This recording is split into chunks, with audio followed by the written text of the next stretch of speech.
Okay, so colleagues, this shift now is from moving from a discussion on all the intellectual problematics and possibilities to really using this opportunity to grapple with some of the pragmatics of the ways in which we try to both study and to actually transform the university space. So we've tried to, as you can see, create a different shape in the room that facilitates discussion. There are lots of papers on the table that would also really try to get a sense of committing to something in the written word. So we've shaped today, good morning, hi, welcome.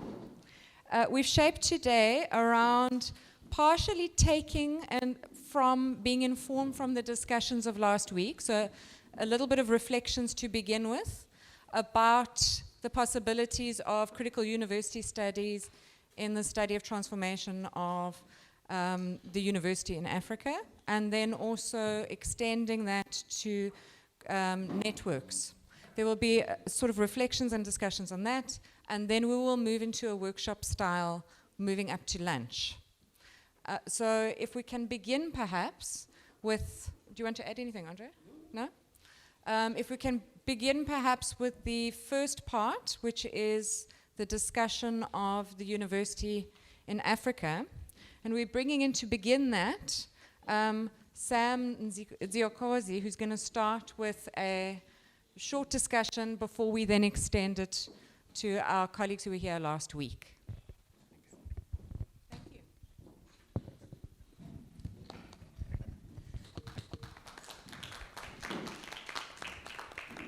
Good morning, everyone. My name is Sam. Actually, it's Mutinda Nzioki. I am at the moment with the Center for Philosophy in Africa, just a newly established entity at the university. And it's part of the greater work to reimagine how a transformed African university would look like. And of course, in the field of philosophy, in the past 2 or 3 years, since 2015, 2016, fees must fall in South Africa, a lot happened. And one of the big questions was, what do you do with philosophy as a discipline, as has been practiced over a long time? And of course, that then brought back big questions that started again just immediately after independence in the 1950s. What do you do with knowledge? I hate the word production, but what we've reduced it to, because we've reduced it, we sliced the process of producing how we can know the world into small bits that we sell. And so it was a difficult one because in one moment the black, I call them students of philosophy. The word philosopher has become very pejorative in many ways. And it is, the way people conduct themselves as philosophers. The black cohort decided, no, we are not going to continue being part of the same movement because it necessarily refuses to accept other conceptual ways of understanding the world using philosophic tools or philosophic process. And so they broke away, and that left a massive, it was a big fallout, quite ugly, got personal, and it was quite, it even broke allegiances. It got to a point where everything was reduced to simple race categories. So even if you have an ally, you don't see them as an ally, you see their skin color first. And that's what quite strange for people who do philosophy to get to that. But that underscored the difficulty of trying to understand how do we transform, how do we think ourselves differently with the schemas that we have for knowing or doing knowledge. I suppose a lot has gone last week, so I will not try to get into that because I wasn't here, so I don't have any privileged access to that. But what I'll bring into part of the discussion from what I heard from her is something that has to do with my work. How do you do philosophy? We decided that we won't call it African philosophy or Center for African Philosophy for very specific reasons. Because if you call it that, then you create a new a new centrism, a new extant order. And it's a difficult one because the people were thinking that as being a sellout. We call it Center for Philosophy in Africa. How do we work with philosophy in Africa now and what are the many conceptual schemes. If African philosophy wants to come in at the center as co-equal, does it then become a new dominant order to erase the others? Is that even possible? Does Africa exist outside the world that you can speak of philosophy as if it's outside the world? So those are the main questions. And the center is trying to bring that very difficult space with all the contradictions that come with it. And part of those are part of the observations that I'm going to bring in today. This I'm bringing in, trying to answer the question, what is it? What is it that, or naming, philosophy tries to name things. What can we name as a transformed African university or a transformed curriculum? I enter this out of experience, and I'm going to mention just 3 moments to illustrate this with 3 moments that I've encountered that led me to ask the question of whether we can have critical studies or critical university in Africa now that can run out or can sort of deal with some of the difficult things that we're trying to undo. One of them being a critical university, as I see it, if I think about what philosophic activity is or what critical theory says, a critical university in Africa becomes a contradiction in terms post-independence. And I mean it this way. When I was growing up in Kenya, there's a song that used to be played in the radio. And the song was, someni vijana uongeze pia bidii, mwisho wa kusoma utapata kazi nzuri sana, which translates to, study hard, young people. At the end of your studies, you'll get a very good job. And that song was played every day. So our entry to academic life and thought process is to get a job. But then now, it's easy for me to criticize that, but the conditions which we get into after independence are such that all these people need to live and find means to survive. And so in that way, knowledge doesn't just become a pursuit that you get into critically for the sake of itself. It has, by necessity, to be reduced to something that's useful. And now, if we turn universities into those spaces that do knowledge for that reason, then it becomes dangerous on one hand, but we need what we call Mandela, progress. And progress defined in our terms, in a world where the neoliberal capitalist modes of doing have not yet elapsed, requires us to do certain things. The second one was something that I experienced not so long ago. I went to a school, a high school, was taking my son, and one parent got so angry when we walked into a library. He was so angry, he saw library books. And the first thing he said was, why do we have books? Books are outdated. Why do we have libraries? We need tablets. Tablets are going to help our children learn better. That scared me. Because, well, to them, quote unquote, fourth industrial revolution and progress and being able to think comes with technological determinism. And so science is going to answer these questions and we'll move on, and we don't need teachers, we do not need books. And that scared me because they do not understand the whole process. But yet these parents form part of the PTA and they're custodians of what it is to know for their kids and the ones that will come in the future.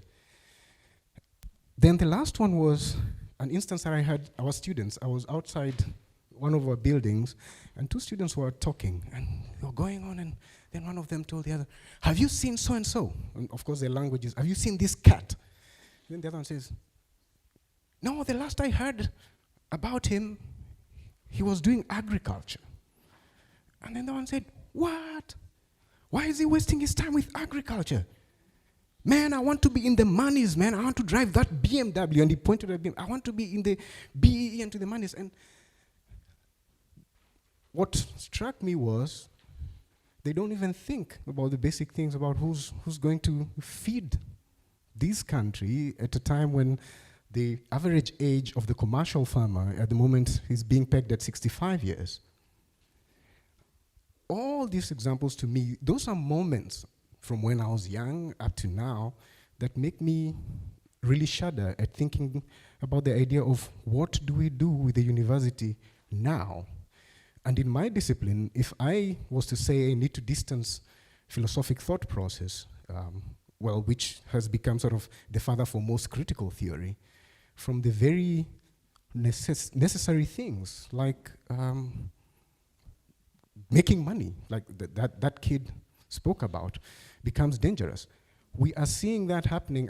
There's been a lot of proposals, for instance, to stop funding philosophy as a discipline. Of course, I can question that, but it's not philosophy itself that I'm defending. It's the idea of doing thought. How do you work with cognitive faculties? Asking questions. Where do we begin to understand how to transform if it doesn't first begin as a problem? And that's where philosophic activity begins. How do we do that in Africa? And lastly, the other question that I bring is one of the fourth industrial revolution that's being brought around. The other day I had a conversation with members of Rhodes Science, and they were asking the questions, what is the role of science in the present academy, in universities? Has science just been reduced to a euphemism for technology or producing things to use?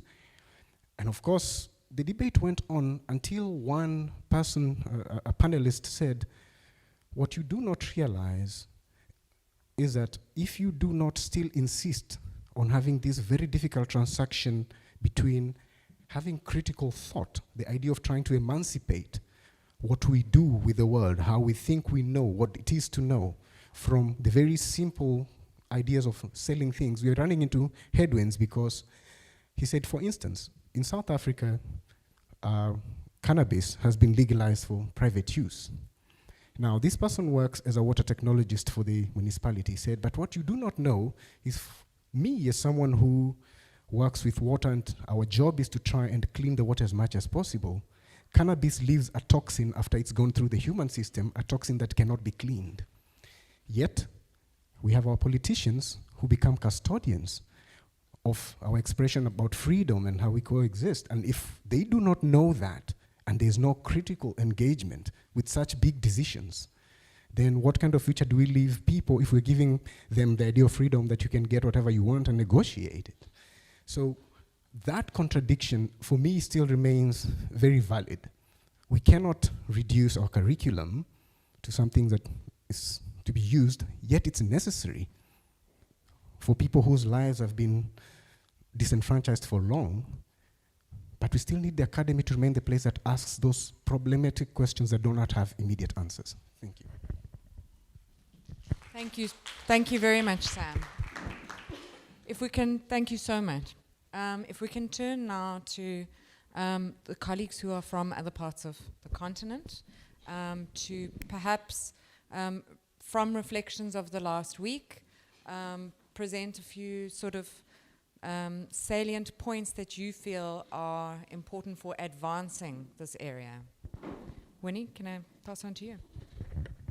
Thank you very much.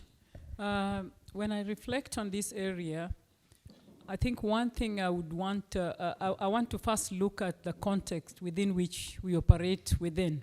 And philosophy, as he says, seems to have been put as the mother of critical thinking, yet philosophy remains in isolation. It's not working with other departments, so that would not really change much because philosophy is very important. At one time, I always thought that it should be really a common course to every higher learning institution, as opposed to it being a subject being studied under humanities and social sciences or whichever closet it belongs. I think it would really ground, but that's not happening. For now, philosophy is there and is seen as a standalone and not influencing other thinking across. So I don't think it alone would advance. And in that matter, going forward, one thing would be to look at how that which is learned through philosophy can also be embedded. Either as, I know like in Kenya, we have some of these courses that cut across things like HIV. I think HIV is one that is cutting across, everybody can do it. Communication skills cuts across, everybody needs to do it, irrespective of whether you are in engineering or arts. So I see philosophy in the same line, although to some extent philosophy is embedded in what is called common fundamentals of development, but there it's not really enough of critical thinking that goes on in that platform. So the other way of advancing critical university education I see is the partnerships. I think partnerships are very critical. Sometimes when we think about emancipatory imaginations, you tend to think that there is them and us. But when you look at it critically, it's like you need to pick the best from whichever source. What do you pick that is good, that advances your position where you sit, irrespective of what it has? You can leave the elements that are not advancing your part. Because these partnerships, I say that because of like when you look at research is really the nexus of advancing knowledge. And that's where we can even change issues and context of Africa. But a lot of research is collaborative research. And there are people who argue that collaborative research is not taking us far, because really it's already skewed. It comes with a theme, with an agenda. But my position as a development studies person and somebody coming from political science has been, what can I pick from that pool of it? In that collaboration, do I have space to pick? And I know in recent years there has been a shift again. There are now a few funding that allow African universities to lead the pack. And I think this is areas through research we are able to interrogate some of these, bring in the emancipatory imagination through research and advance critical thinking. And of course, we have the context issue, which is pulling us down in that, to a large extent, sometimes you may not have the resources that is required to do what you need to do. And there again, I think the issue of the state is very critical in this partnership. States have to at least put something into research and into these areas of critical thinking. Because I know in Kenya, we never had anything for research, but recent years we pushed as academicians, and we have 1% of the budget. It's never enough, but it's 1% that is then put into a pool, which is like a fund which we source from. It's very minimal, but that's a beginning point. And I think governments need to put more. Otherwise, Africa relying on others to do research, I don't see us getting anywhere beyond where we are at the moment. Thank you so much, Winnie. If we can move to Amos, who also coming from the Kenyan context, and in the Institute in Higher Education, can really contribute to reflecting on last week. Thanks, Amos. Thank you, Dina. I'll first agree almost entirely with my colleague, Winnie, but then also fix on another quick line of thinking, that what we need are sustainable institutions that can sustain the thinking and action. In other words, all of us are in the business of higher education, but who is thinking about higher education? We are busy thinking about how to transform lives through our different programs, but we need institutions and centers that sit to literally reflect on higher education, the direction it's taking, and engage with it from that perspective. And that is the only way we will be able to come up with we will be able to advance the critical studies. And the other thing that I see as important is engagement with the decision makers. Because sometimes we sit here, we seem, as academicians, we seem to understand what the problem is, and we are talking to ourselves, but then who implements the decisions that we make? So possibly by coming up again through an institution that is literally talking about higher education and research, then we are able to get forward to the decision makers and say, look, these are the fundamental issues that we are facing, and these are the decisions that we think would require to be implemented for us to be able to advance our institutions of higher learning. Thank you. Thank you so much, Amos. Michael, are you happy to end this part of considering the process on the continent? Thank you. Thank you very much. So when Mutinda was speaking, I was thinking about one practical question. We are in the process of admitting students at this moment, and parents are bombarding us with particular courses they want their children to pursue. For example, business courses. And the duty of convincing these parents that, your child should have a good first degree. And a good first degree is what makes him engage or her engage in critical thinking. That if you have those skills, critical thinking, you can succeed anywhere in life. That's why we are having problems with the humanities. For example, that people think that these very disciplines are not helping us advance. You have to do science, technology, engineering, etc. But actually, now we are moving away from just STEM to STEAM, where we've inserted the A, the arts, as a very critical part into STEM. So critical thinking has become a very important aspect of our training. Looking at my university, for example, and coming back to the point you've made, we've made that a compulsory course for all first-year university students. So the point I'm trying to make is, let us look around and draw on good practice in different places. I'm sure you're all involved in good practice. Critical thinking is therefore compulsory. Every student engages in that in the first year, and that launches them into looking at the environment, looking at that which could help them advance in life, think about where they live and how they could change their lives. So that's the first point, critical thinking. And when that sort of underlies what we do, then again, the point you made about philosophy not contributing, actually philosophy in our department is the bedrock. So that's where this course is situated. So they sort of influence every university studies, drawing students to it. And coming back to the point I made last week, therefore, about African epistemologies, the environment in which you live, well, how people have lived here throughout the ages. How have they succeeded in terms of drought, agriculture to feed the population? How have they succeeded in all that? So going back to look at some of those things to instill what we're doing involves this kind of critical thinking I'm talking about, which should influence the forms of epistemological advancement we would like to see in our universities.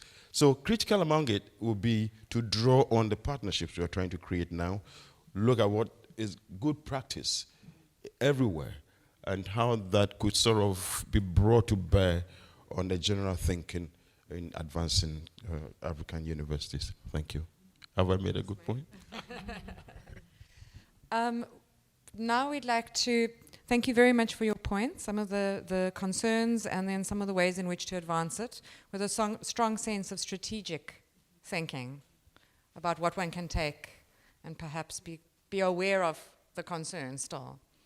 Can I now turn to Satish to talk about ways in which to consider extending it? Just to give a larger backdrop, we have an opportunity to bring in the conversation to a concern with critical university studies in and around Indian higher education. So this is why this is a fruitful opportunity, because we're literally wrestling with it at the moment. Thank you.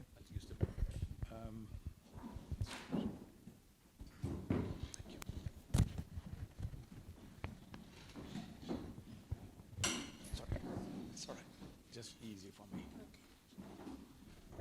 So thanks. Yeah.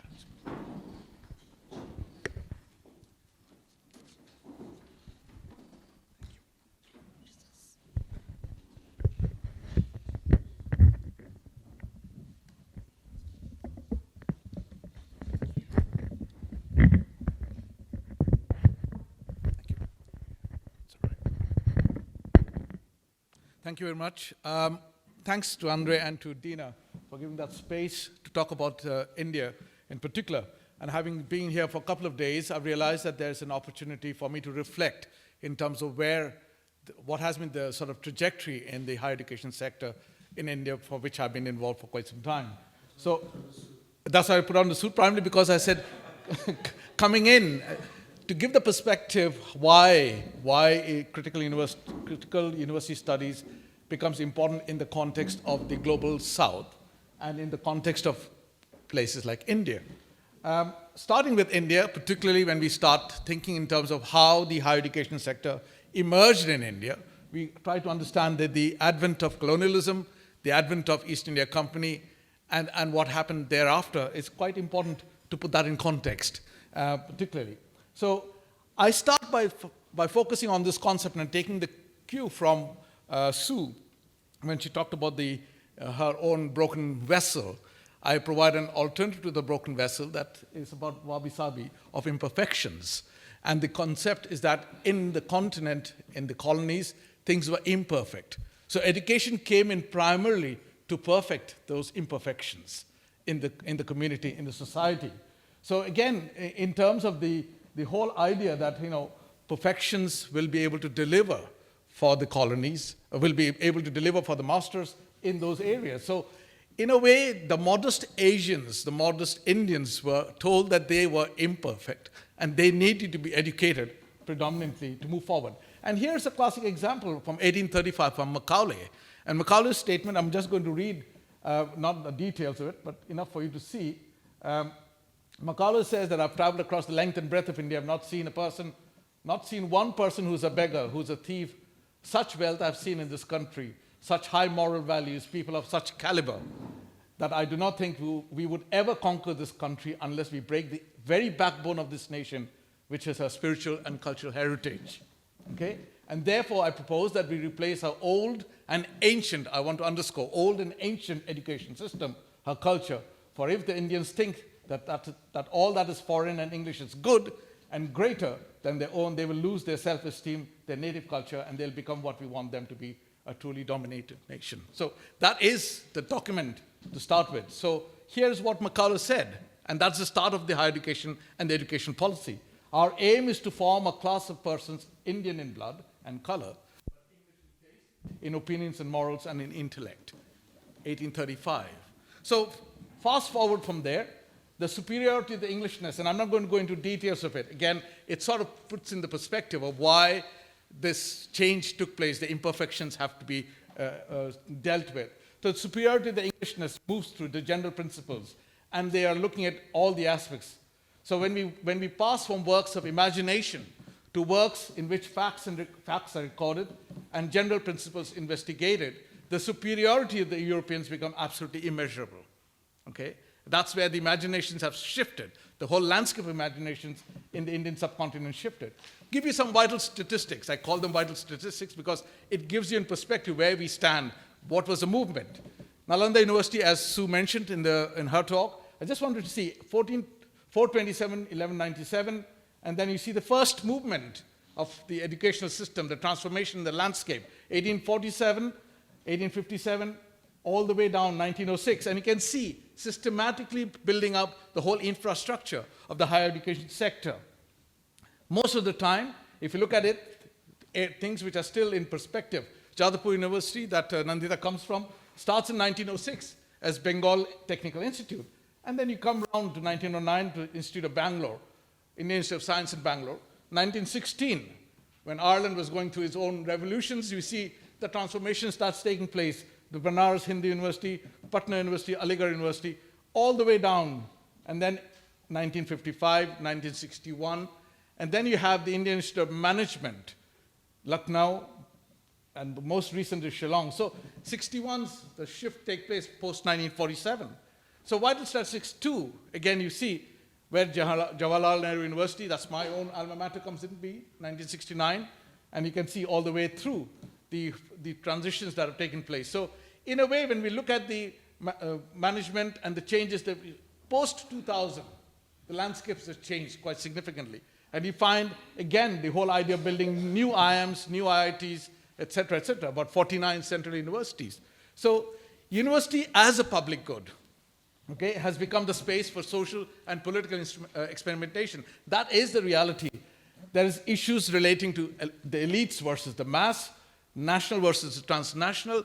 The discourses about global and local has now re-emerged quite significantly. What we also observe, that the purpose of the university as discussed in 1947. Look at this statement. This is given by Nehru, Jawaharlal Nehru, the first Prime Minister of India. He says, a university stands for humanism, for tolerance, for reason, for the adventure of ideas, and for search of truth. Okay? That is the sort of founding basis, post-1947, what the university stands for. And he says, only through right education can a better order of a society be built up, number one. Number two, which I think is also equally important, he says, freedom from ignorance is as essential as freedom from hunger. So again, the idea that imperfections and perfections have been always pitted against each other. They are less perfect than us, we need to transform them. Okay? And that idea moves through. Come to 2014, okay? The shift with the new government coming in 5 years ago, there's a whole idea of the indigenization of ideology in the higher education sector. What we observe now is there's an erosion of academic autonomy in many of the centers of higher education. Erosion of quality is a big challenge for India at this moment. What are the outlines of emancipation? And that's, for me, the big question. What are the outlines of emancipation that we can identify in these places? And I think I want to take a few minutes just to sort of work through exactly where the outline of emancipation emerges. But before that, let me put that in perspective. In today's news, I mean, I'm grateful for the first speaker who talked about the role of philosophy. And I think in India today, the philosophy has moved to the ideology side of it. We need to identify what is the right ideology that we need as a backdrop for understanding the whole position of emancipation. And at the same time, today what we also observe is that the ideology has taken control of how we perceive the universities and the university sector, much more than anything else. So we see that even today, one of the directors of the Indian Institute of Technology in Mumbai has made an announcement today, and as I quote exactly what he says, we should not bother about global rankings, okay? And this is a completely new shift that's taking place. We should not bother about the global rankings. We should focus on new jobs, the creation of new jobs, the creation of new companies to bridge the gap with the industry. Why are they saying this? Because there is a need to provide employment to almost 104 million fresh entrants into the labor market. All the youth who are educated are getting to the labor market. How do you provide jobs for them? Because this is a key one. How to create 1.8 million jobs per year to absorb this dividend. So university, in a sense, has become a holding pen for those 31 million unemployed youth. And unemployment in educated youth today is about 7.8%. So there is the issue of student family debt.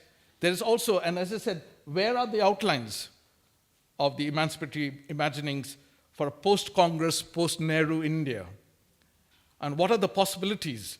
So I think there is also the question about, the biggest challenge for the higher education sector is that of imagining its utility and its relevance today. And that is one of the big challenges. Progressively, there has been a reduction in investment in the higher education sector. It's less than 2.7%, 2.5% Pakistan, 2.7% in India, moved to about 4%. China is 7.5%, okay? So the government of India today has announced that they would like to achieve 6% investment of GDP into the higher education sector. It's a tall call. It's quite challenging there how that will happen. So even in terms of indigenization of that ideology in the higher education sector becomes quite critical. The polarization with traditional privileges and new privileges. The new privileges are coming in because people who have got the access to education are shown to progress much. There's social mobility, but there's also economic and financial mobility. So there is that juxtaposition, that disjuncture between new privileges and old privileges. There's also the huge transformation based on affirmative action for people who are less able. Systematically, they have been discriminated, disadvantaged. They have been given a space for that as well. But there are aspirations. Managing aspirations is one of the biggest challenges of that period. So as I said, in terms of quality, erosion of quality, the private sector, new liberal institutional intrusion into the higher education sector, the government believes that public sector, well, education is a public good. There's a problem because they cannot serve the interests and needs of all the people. So the private sector explosion is massive. And the quality between private sector is completely off the kilter. There's increasing suspicion about intelligentsia coming out, because this intelligentsia, there's a belief now that they are colonized, they have a colonial mindset. So you have that in one side to deal with. There's a resistance to rationality, liberal perspective, and is replaced with irrationality, illiberal values as a badge of honor. And that's the change that's taking place. Everyone is viewed with suspicion and fear of being divested of critical privileges. So the alignment, this takes the alignment with caste affiliations, religious affiliations, regional affiliations, and the shift in intersectionality is more than evident across these categories. So the emancipation is emerging as an old coloniality is being systematically dismantled and being displaced, replaced with traditional Indian thought and perspectives. Ideology, philosophy comes into existence. Emancipation is also emerging with the reformatting of what the higher education actually stands for. The values of 1947 are completely shifting from the values of 2014 and 2019. The values higher education that stands for. So yesterday there was a note saying that instead of the university that I come from, it's called Jawaharlal Nehru University. Okay? They're now proposing that it should be changed. The name should be changed to Narendra Modi University. Okay? JNU to NMU. It's interesting. This has been talked about. It's in the public domain now. So I'm just telling you where the indigenization ideology, where the shift is taking place, quite radical, okay? So in a country, emancipation is emerging with control of pedagogy and curriculum in the name of national interest. You can only do research if it is in the national interest. If you want to talk about what Marx did, it's no longer relevant, okay? And it's no longer viable in this context. So the new education policy, I just want to take a few minutes to explain the framework of the new education policy. It is about equipping students with skills and knowledge, eliminating the shortage of human power in science, technology, and industry, to reorient the focus on access, equity, equality, affordability, and accountability. The Ministry of Human Resource Development, which is to be the central body for higher education and general education, is going to be renamed as Ministry of Education. And there are 3 points I want to take. Type 1, the focus is on world-class research and high-quality teaching. 6 or 7 institutions. Number 2, type 2 is focused on high-quality teaching across disciplines with significant contribution to research in the education side. And type 3 is high-quality teaching focused on undergraduate education, which will be led by 2 missions. One is the Nalanda Mission, which is based on the derivation of the source, connecting not to anyone else, not to the 3 presidency universities, but to the Nalanda, the oldest university in Asia, with 100 research institutions, and Takashila Mission for 500 teaching institutions. So complete restructuring of the program, undergraduate program, and promotion of particular languages, local indigenous languages of Pali, Prakrit, and Persian, which is interesting.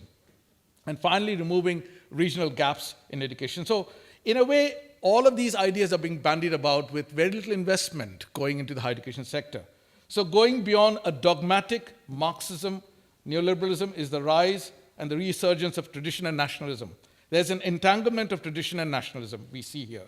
A reinsertion of Indianness as an extension of anti-colonial, anti-elitist, anti-middle class beyond Western epistemology, where knowledge is more Indian than non-Indian. Removing the caricatures of coloniality or Western identity of global North.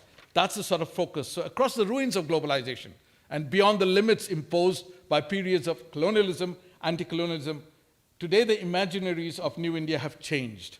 Our university stands for humanism, for tolerance, for reason, for the adventure of ideas and the search of truth. What we find is that there is now increasing dogmatism. So truth is replaced with convenience. Reason is replaced with dogmatism. Tolerance is replaced with suspicion. Adventure is replaced with calculation. And calculation for ordination, and freedom with control. Trust is replaced with deep suspicion of the intellectual. Social justice is replaced by brutality of mob mentality spurred by social media. Emancipatory imagination will have to navigate the challenges of Indianization and indigenization of the Indian higher education sector. To break through the coloniality of the sector in the service of the humanity, or dharma, a new emancipatory imagination is being reconfigured in the higher education sector. Thank you.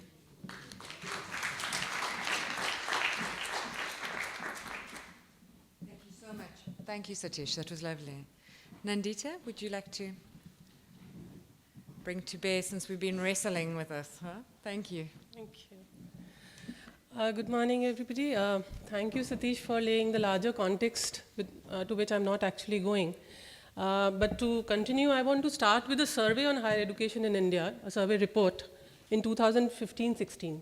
And to just tell you, we have more than 750 universities in India at the present moment. This survey has revealed that there are 49 women for every 100 male academic staffs in higher education. Women are found mainly at the lowest positions, at the lecturer level. And keeping in mind that the upper castes, this is one part of the survey, and the other part I want to go to the caste category. If we keep in mind that the upper castes in India form around 20 to 25% of the population, it was found that 65% of academic staff in higher education are from upper castes. And these upper castes are the general unreserved categories.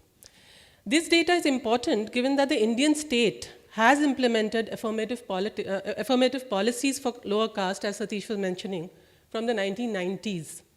If I consider the reservation for just one of the lower castes, which is a scheduled caste, in 24 central universities, this was again a study which was done in 2009-10, we find that while reserved posts for professors were 15%, the actual strength was only 3%. For associate professors, while reserved posts were 15%, the actual strength was only around 4.4%. So even in reserved categories, there are many which are, and usually the excuse which is given is none found suitable. Also that there has been a realization way back from the 1970s that the status of women in Indian society has been very low. We already know that. So, but if we look at both the gender as well as the caste front, we see that there are a lot more which needs to be achieved. And we have to obviously keep this in mind, that it is happening in the larger context with an increase in privatization of higher education institutions and also a feminization of education market with the formation of a flexible peripheral labor of casualized and deprofessionalized teaching force, which has impacted, and we must remember, both the male and the female workers, and especially the academic staff. Now, these are clear indications that transformation policies have not lived up to its expectations in India. There is a clear mismatch evident between marginalized sections of the society and the higher education institutions. The problem that we have discussed many times in the last 2 days is that the problem lies with the structure of the higher education institutions, not with the people. There has not been much research on why this is so, and I think my presence here and an increased understanding of critical university studies, while being in the discipline of women's studies, will help me analyze and understand the situation of higher education in India much better. We have discussed the importance of lens of intersectionality in the past 2 days, which will help me understand the data on academic staff in universities, because the data that I was discussing with you was primarily gender alone, and again caste alone, but we really don't have much data, at least not that I know of, where we've looked at intersectionalities and how the academic staff in the institutions work. But while I was also listening to discussions around racism here for the past 2 days, I have found very strong parallels around issues of caste in India. A certain section of privileged upper caste, despite all the data that I've shared with you, upper caste people in India believe that India has solved the problem of caste inequality. They also assert that they do not match any importance to the notion of caste, they do not attach any importance to the notion of caste, as caste has become irrelevant given the affirmative policies of social engineering. So we've already achieved what we had to, and therefore, I mean, this is a very commonsensical notion that I'm talking about.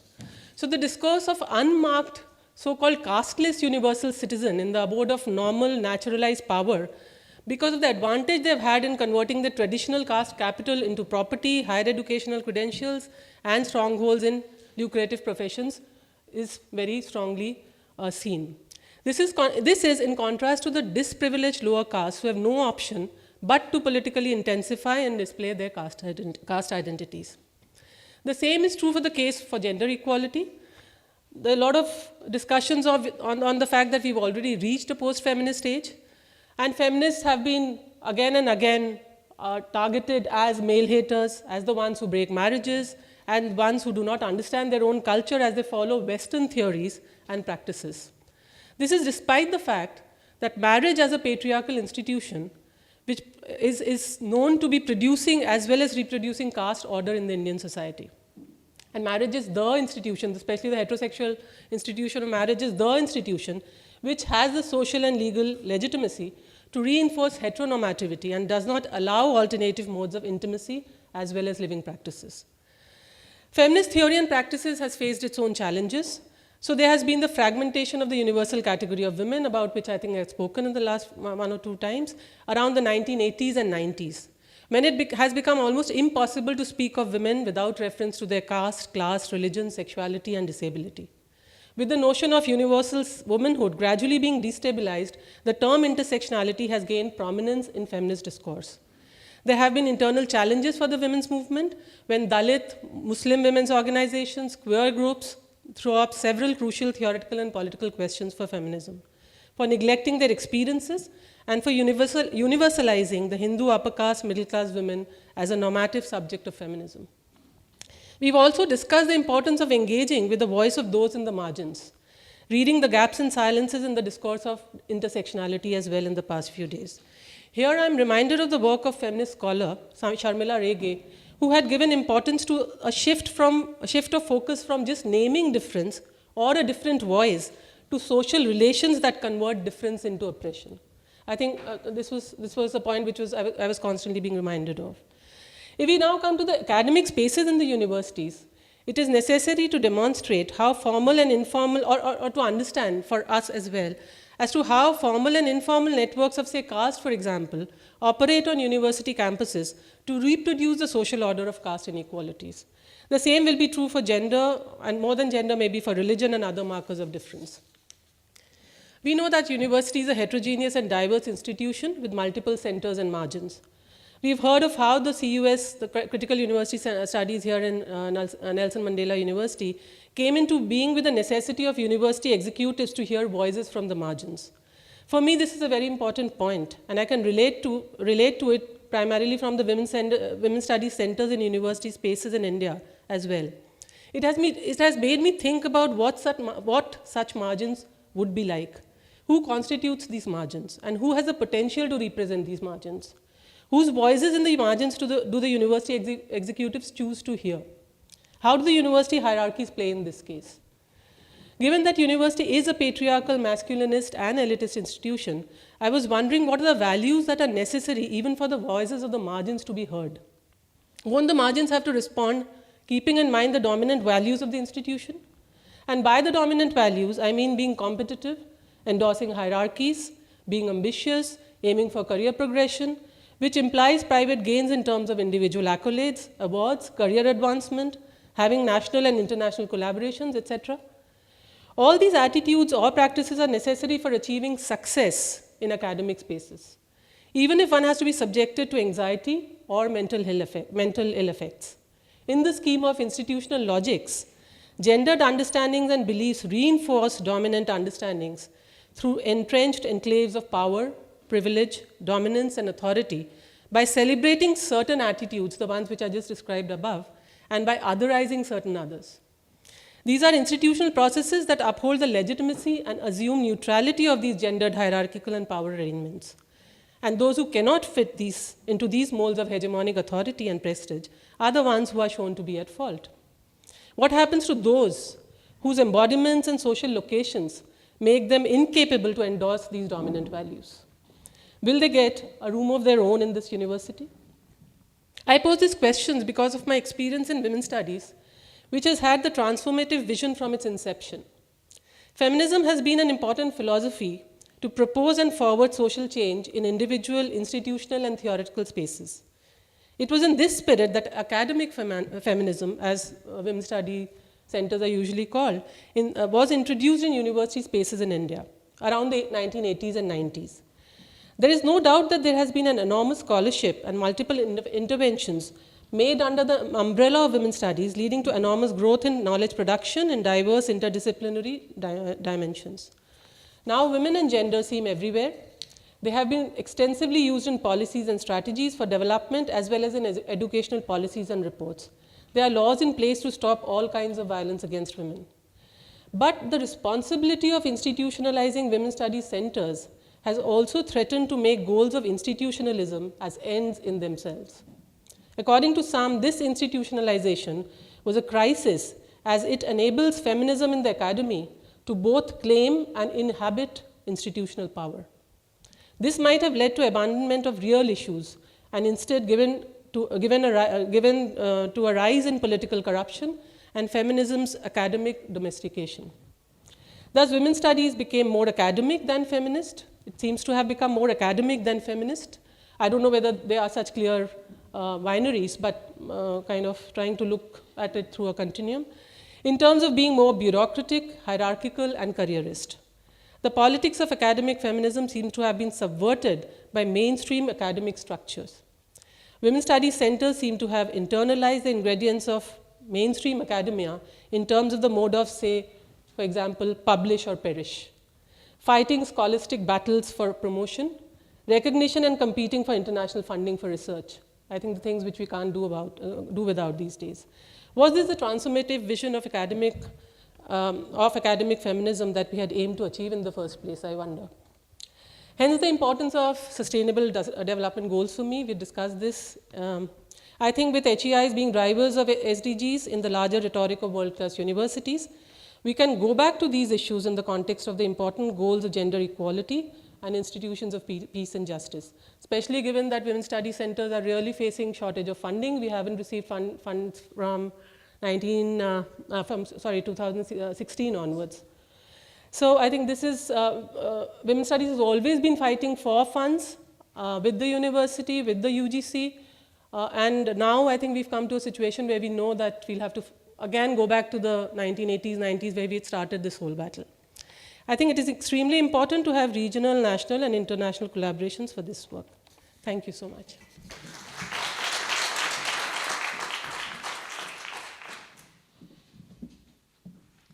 Thank you so much, Nandita. Okay, so what we're going to do now is to take from that and shift into workshop mode. And if I can, I'm going to try and explain to you how this works. It sounds complicated, but it should be really generative, all right? So if we can trust this process, that would be fantastic. You will notice in front of you, you've been given 2 pieces of paper.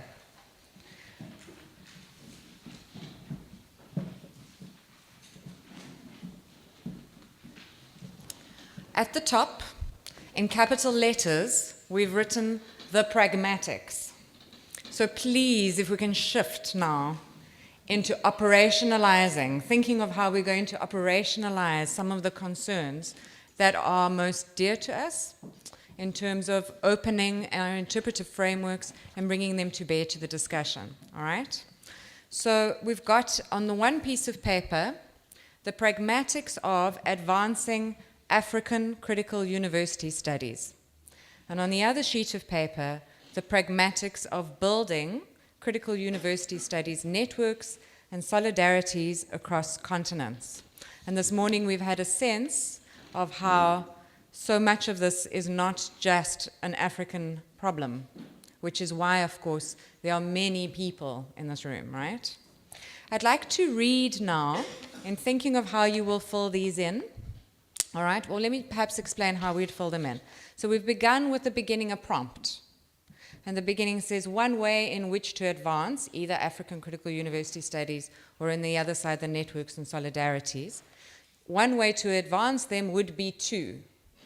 And we're asking you individually to try to articulate how you feel one of the most powerful and generative ways would be to do that. One particular thing. So you're going to obviously need to filter, prioritize, and articulate that. And then it would be in partnership with whom, what, and with funding from. You pause, do this individually, and then turn to the person next to you and have a discussion where you try to articulate with that person and get to that point where you feel that what is on the paper, because we're going to be taking this and moving away, right? So it's going to exist as a text. What is on the paper is understood from the perspective of another person, that how they interpret it is the way in which you're trying to interpret it. And probably, almost undeniably, because we are who we are, that person will begin to bring in a whole lot of ideas and problematics into the space. So you will discuss it and rework what you've written. Once there's a period of time passed, I will signal for you, and you will move your pieces of paper around your table. You'll hand it to the next person. They will have a look at what you've written and add. So other contributions at the bottom for those who feel that that is a great idea. So we're trying to move in a sort of positive move, right? Yes, that's a great idea, and add how it could be extended. And then you move the pieces of paper around. So each person on your table will get an opportunity to read what the other person really feels, what the other contributors feel are very important, and to add to that. Once your papers come back to you, we ask them to leave them in front of you. So if you could try to perhaps clear your desks, so literally in front of you are just the two pieces of paper sitting. Then I will signal at what point you then stand up from your desks and move to the table next to you. Okay? I'll remind you of this when you get to the table next to you. You do not sit down then. You have a look at the papers that are facing you, and you'll be given little stickers. I will remind you of this now, but I just want to sort of show you the whole process to see. There are very, very, very pink stickers. If when reading through what is written, you think, yes, absolutely, this must be, you put a pink sticker to denote your affirmation of this as a powerful idea, right? It's not a like on Facebook or whatever. We're not being sweet about this. We are absolutely affirming, yes, this is powerful, this should be, okay? You put your sticker down. If you feel also that that is a project that you would like to commit to working to in a working group or in various configurations of the ways in which we'll come out with it, you put a green sticker down and you put your name next to that green sticker. You commit yourself to that project. So of course, you can affirm it as a powerful idea, but know that for various reasons, it's not going to be part of your project, or you could do both. Or you don't have to affirm a powerful idea, but you want to be interested in another project. Just stick it there. Okay, Andre reckons, but then that's interesting. How can you be part of a project if you think it's a bad idea? No, but because you might not have thought about it earlier. Oh, okay.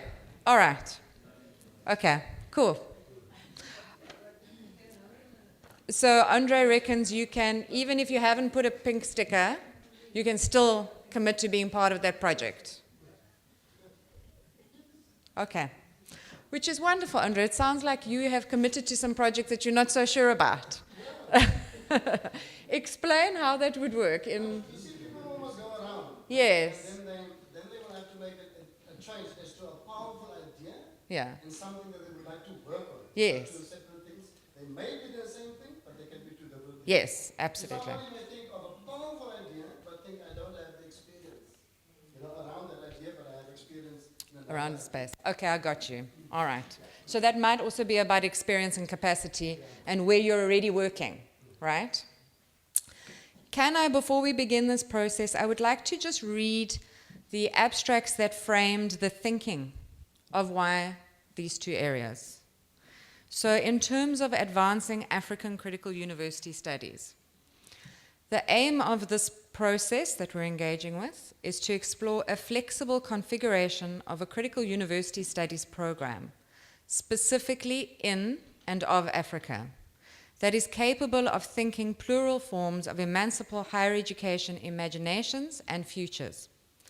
It's also intended to create spaces for developing strategic proposals for ways in which to advance an African critical university studies in terms of networks across the continent, identifying and accessing funding and other resources, and creating spaces, publications, and capacity for the formulation and dissemination of innovative scholarship in this emerging field. Okay, so that's in terms of African critical university studies. Then in terms of building critical university studies networks and solidarities across continents. So you have this piece of paper too, right? But I'm going to read it. We hope to work on developing networks for critical university studies across continents, particularly in the global south. in order to work against dominant global, neoliberal, racist, sexist, and classist pressures on and constitutive of the university. This will hopefully build on the nodes of connection present here, as well as thinking through the missing links in the current network and how we might productively expand it. Okay, so hopefully we have a sense of the ethos, purpose, and spirit. Andre? Very technical one. Please start at the, just immediately below those prompts so that other people want to add as other spaces, okay? And write as small as you can, okay? Okay, so if I can give you now 5 minutes to think and write on the sheets of paper, and then you will have 10 minutes to tease it out, okay?